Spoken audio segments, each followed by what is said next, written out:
G'day everyone and welcome to this video. Today we're going to have a look at the core Teela from Masters of the Universe. So looking at the packaging, you can see the figure in there. I don't know, I wasn't sold on the face when I first seen it, but it doesn't look great through the camera. It doesn't look as bad to the eye. Weapons are in there. You see a sword and just a pistol. Pretty much that normal background.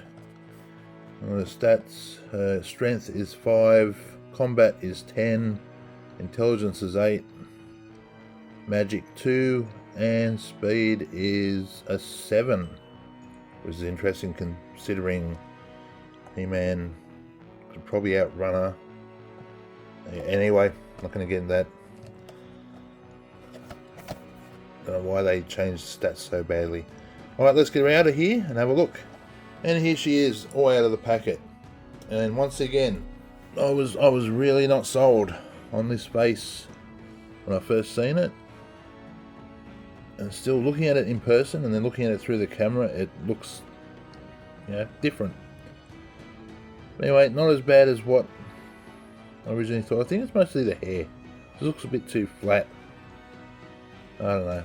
Anyway, articulation wise, because of the hair, you have a bit of trouble, but you can get pretty much all the way left and right, and if you really want, you could spin all the way around. Arms actually have a really nice amount of upwards motion all the way around. Usual 90-degree bend there, rotates. The hands have the usual cuts, but as usual, quite stiff out of the box. This one has the up and down.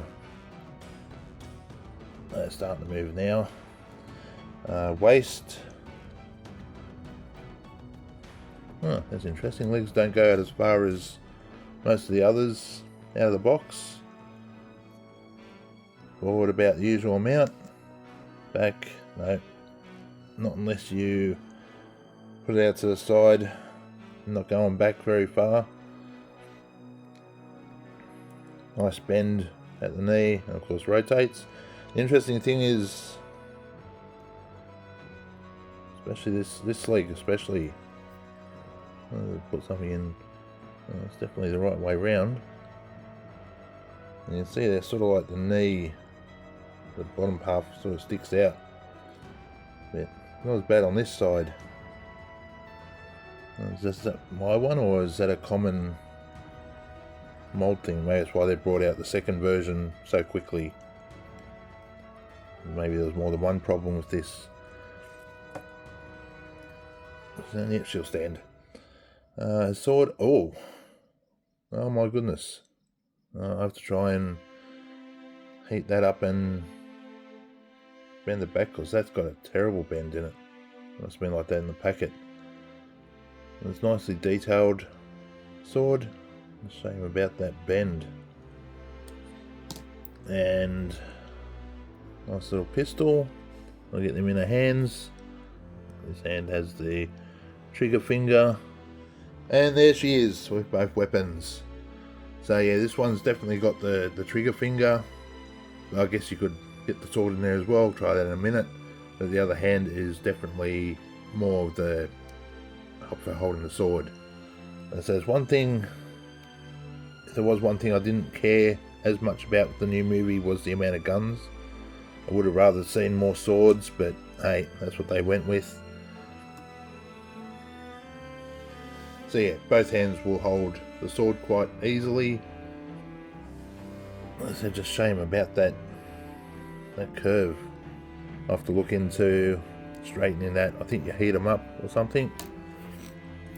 That's it. Overall, she doesn't look as bad as what she did from the packaging, which is the bonus. The sword and the wonky looking knee are definitely a minus.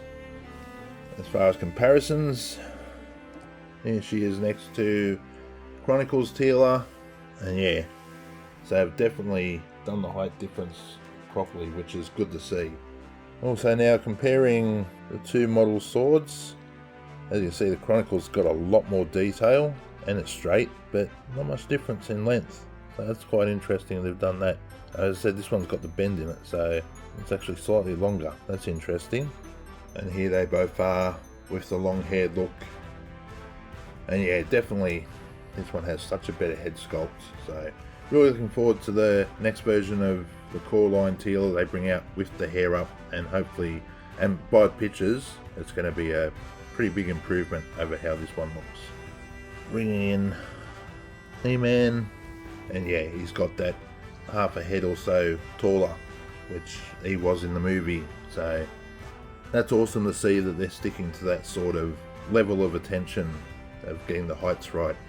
And here she is with the 3 heroes that I've opened up so far from the core line, and you can see, yeah, there's quite that good height difference between Roboto and her, which, as I said, was one thing I was a little bit worried about. And like I said before, with He-Man, Prince Adam, whatever you want to call him from the movie, there is also that height difference, which there needs to be. So that's really, really good to see they're doing this, rather than just have them all at like one height sort of thing. So I really do appreciate Mattel paying that sort of attention. And there you go, core Teela. I just wanted to do a quick one on her, get her out, because I was curious to see how she'd size with the other figures, if they keep the size correct, or if they would muck it up and not get it right. But looks like they've done a really good job. So yeah, leave that one there. As I said, this was just a quick one, get her out of the packet. So thanks for watching. Remember to subscribe, and I'll see you in the next Master Universe opening.